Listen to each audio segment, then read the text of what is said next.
Benvidos. Hoxe imos a Ourense para sabermos que significa o nome da cidade das Burgas. Faremos o mesmo coa palabra Souto e recordaremos os sorprendentes nomes do lobo. Empezamos.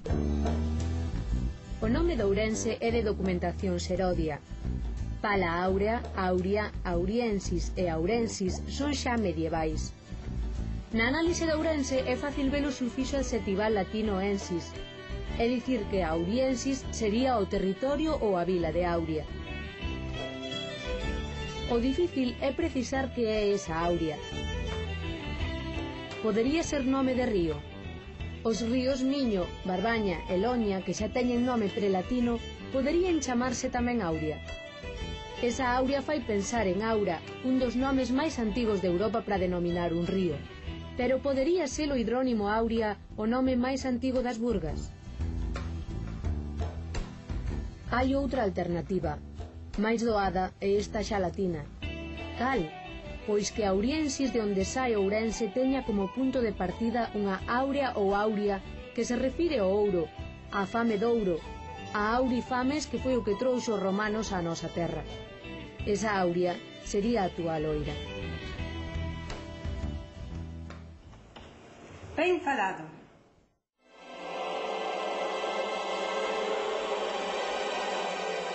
O lobo na Galicia gandeira é un animal temido, porque ataca os animais domésticos e porque é intelixente. Non se quere nada con el e mesmo se evita pronunciar o seu nome. Así, chámanlle o dos fuciños en Xinzo, o boca grande en Palas de Rei, o boca rachada en Antas de Ulla, o dentes grandes en Vilalba, o dentes largos en Cospeito, pero tamén o come ovellas na Gudiña. Outros nomes son o das guedellas largas en Friol, o das orellas en Vilalba ou das orellas pequenas en Cospeito.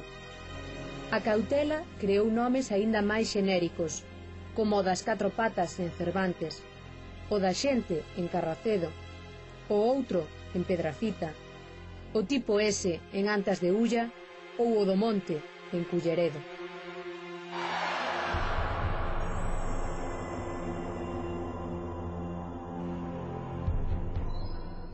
Ben falado.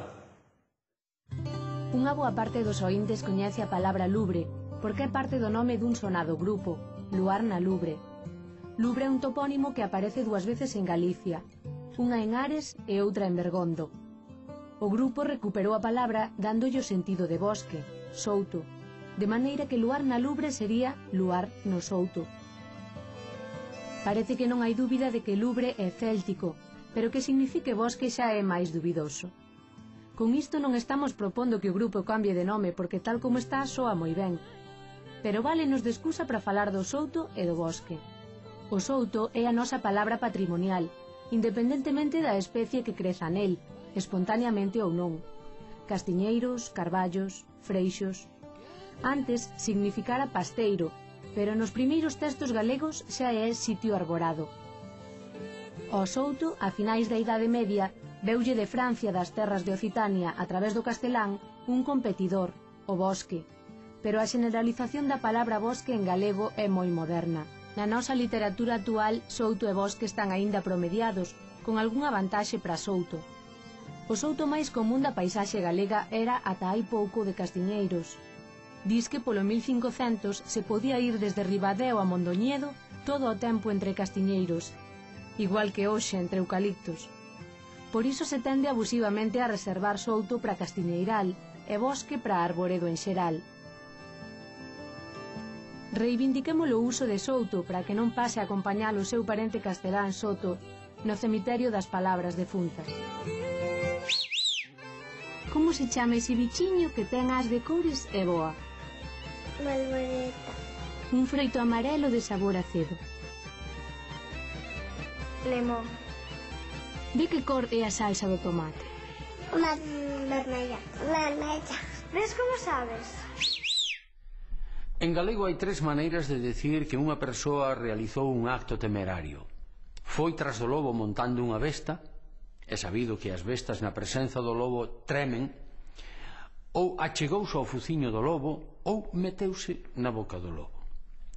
E dunha noite que é triste porque chove e porque non hai lúa, dice que é unha noite negra como a boca do lobo, ou simplemente que é unha noite de lobos.